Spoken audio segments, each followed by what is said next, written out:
It's time now to review headlines of today's newspapers here on The Morning Show.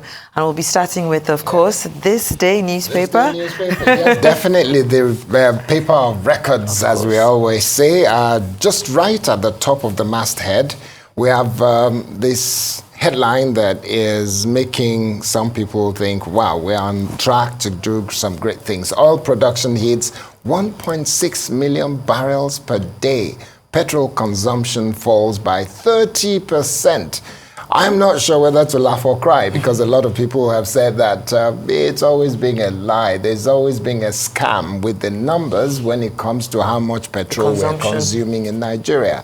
But just yesterday, the Minister of Finance and Coordinating Minister for the Economy, Mr. Wale Edun, he had a press conference and he outlined all the facts, stated all the information, had the people in charge of tax, the people in charge of the economy, the oil sector, Mele Kyari and all of them, to join him in this press briefing. So you can read all the details of what was discussed at that press briefing in today's newspaper, the This Day newspaper. Subsidy removal, just below the headline, subsidy removal, NLC begins nationwide warning strike Tuesday. So everybody should be aware there is going to be a strike on Tuesday. 2 days warning.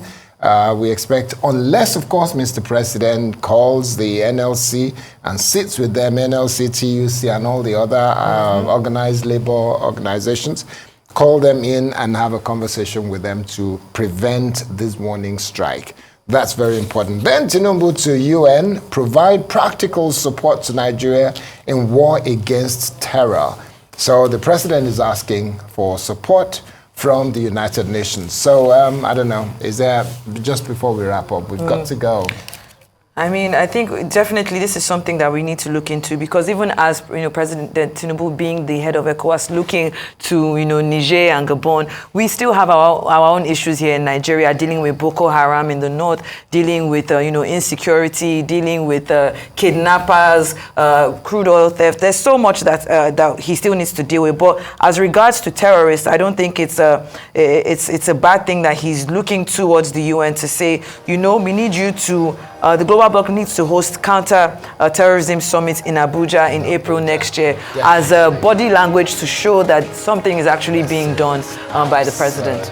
Absolutely. Thank you so much. Well, and that brings us to the end of the morning show today. Thank you for watching. My name is Kaede Akintemi. And I am Sheyiton Atigari. From our entire team here in Lagos, Nigeria, enjoy the rest of your morning and, of course, the rest of your day. Goodbye.